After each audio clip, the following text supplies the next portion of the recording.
Hello and welcome to the EPROM 9. Now we've got something very special tonight because, well, I've just had my first shout out thrown to me by Steve Benaway, and I thought we might as well have a special, even though it'll probably be uploaded late because there's a load of other videos in my head. So this special review, we're going to review HP ink cartridges.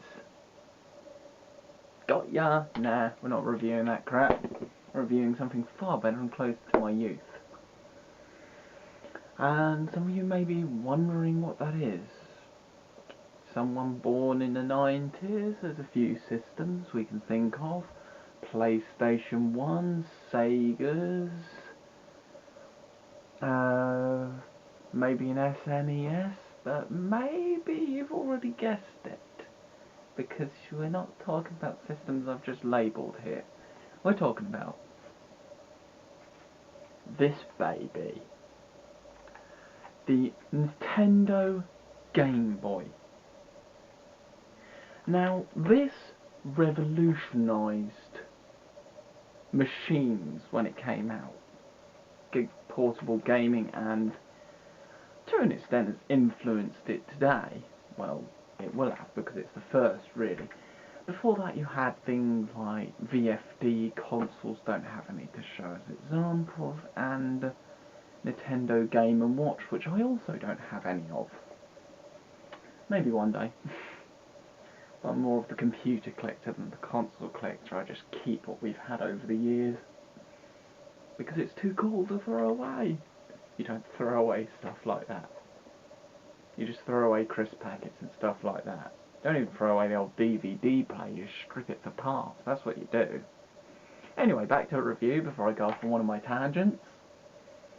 So, yes, it's big, bulky, and a nice classic 80s style grey. Because if we delve into the history of this, yes, history lesson, don't fall asleep at the back there. It first came out in 1988, year my brother was born also. And of course, a console with interchangeable cartridges. Now apparently there's one before this, which is in Steve Benaway's collection, and I know nothing about. So you got your usual KISS. It's the KISS metaphor scenario here. Keep it simple, stupid. Simple, easy to grasp controls. Big and easy to press, no problems here. Even my fingers have grown a lot since when I used to play this when I was younger. And it used to keep the car journeys going by. Because otherwise it was pretty much this, or annoy my brother. That was the car journeys options. Now the hoping normally was that this thing's batteries wouldn't run out or my attention span wouldn't go from it. But with the original Mario 1 that came with it, I used to get angry with it and throw it across the car quite a lot. It was quite funny because once my brother threw it across the car, hit the side of it, and then, well, I wanted a Game Boy Color at this point, and Mum shouted back, "If you break that, then you're not going to get a Game Boy Color." Plugged it in, hoping it would work. The once times I hoped it would work after throwing it. And it did. And still does.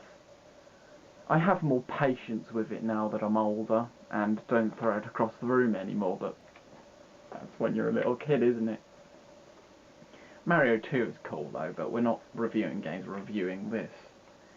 Yeah, it's nice, simple, standard AAs, which is good, which means 30 years down the line you still get batteries for it. And you got your volume, your serial interface, don't know what protocol, whether it's RS-232, don't have a clue. Your contrast, which is quite good because you bloody need it sometimes. Some people say it's a disadvantage this not being backlit, but actually, first one out, you can let them off it. It's the Game Boy Color and Advance, which should have been backlit. But they did solve the backlight accessories with things like this. and rechargeable batteries. So, yeah. Short and sweet. Nintendo Game Boy. Bloody excellent. Also, stops you ripping out the games when it's on, which is a nice feature that none others have. So, thanks for watching. Good night. I think I should also probably highlight, it's not actually the Game Boy that I threw across the room, it's the cartridge of Mario 1. I do reviews of it. Yeah, because that would just be a sin against the machine to do something like that. No, that thing actually only ever got dropped once. Even saved me on sports day. Ah yes, anything to do with sports I avoid. And that be saved me. After that, things like Game Boy Color and Advanced. Anyway, it's stupidly late now, so I'm gonna go to bed. I'm tired. Ugh. And, well, you've just seen the back of my mouth. Brilliant. Now, yeah, the rechargeable battery was very handy. It saved having to continually replace AA batteries, although out of all the machines that competed with it, that had the best battery life, and still pretty good by today's standards. But then batteries haven't really evolved in decades. Okay, so you got your lithium, but that's really about it that I can think of in battery evolution, not like the chip. Anyway, I'm probably rambling and I'm not using the tripod right now, but I've just put it in the cupboard. This was just another quickie I thought I'd have to review in the video. You can tell I'm tired. Anyway. Yeah, I can't leap around the room off the walls tonight. Sorry. Not thinking of any quick thinking comedy either. Just dead. Because if you're like me, you probably watch your YouTube videos in the evening when you finally have some free time and not really anything to do. Pretty much, that's how I do it most of the time. There's only specific that what I do. Oh god, now I can barely talk now. No night everyone. Thanks for subscribing and that. Have a bloody swell evening. Make sure you don't stay up too late.